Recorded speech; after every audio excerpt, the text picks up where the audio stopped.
Hey folks, this is Rich over at TVP Live with another quick tips tutorial brought to you by Adobe Photoshop Elements Tutorials Group. And let's jump right in with today's poster. Had this photo and wanted to know how to affect some faces but not all of them. So you can see there's glare coming in on front of this woman's face here where there's not as much glare here or here.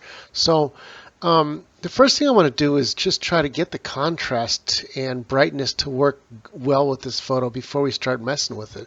I'm going to go over here to Enhance and hit the Auto Smart and see what it wants to do. So as soon as I click it, it kind of brought the contrast a little higher to make everything look a little bit sharper and better, and the lights and darks were a little bit better. I'm going to unlock that layer, and what I'm going to start off with is to making a copy of the layer so I can adjust the copy but not affecting the original. So I'm going to right click up here and hit duplicate layer, and I'll hit OK. Now we got two layers up here, layer 1 and layer 2. I can turn off the layer 2 and work with the top layer.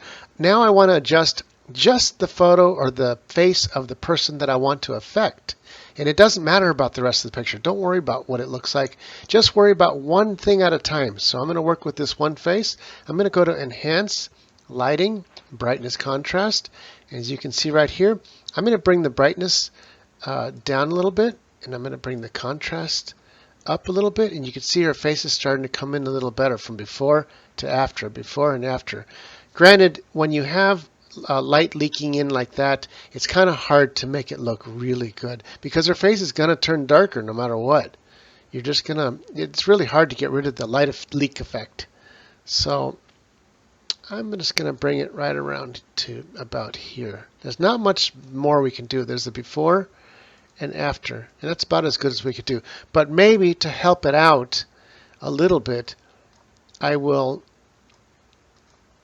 go to the colors. So I'll go to Enhance, Color, Adjust Hue and Saturation, and I'll just bring the, because we darkened it, it made the colors come out really harsh. So I'm going to take the saturation, the master, which is all the colors, and I can take it all the way down to black and white or all the way up to that. So it's right here at 0. I'm just going to bring it down just a tad, just so that her face isn't like blowing out red. And I'm going to say right around here is good. This is at about -14. I'll hit OK. And since that's what we liked, what I'm going to do is I'm going to bring that layer to the back. And you'll see it'll, as soon as we turn on the top layer again, boom, it goes back to brightness.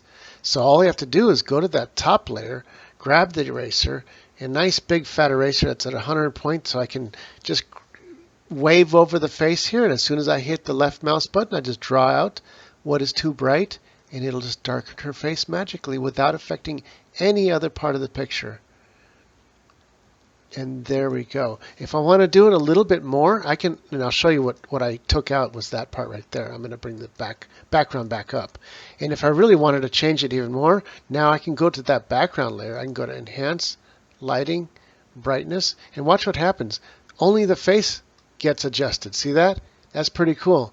So I can bring it down even a little bit more and bring the contrast. That's about as good as we're going to get. I'm going to hit OK, and that's pretty much it for this tutorial. This is Rich calling it quits, saying over and out.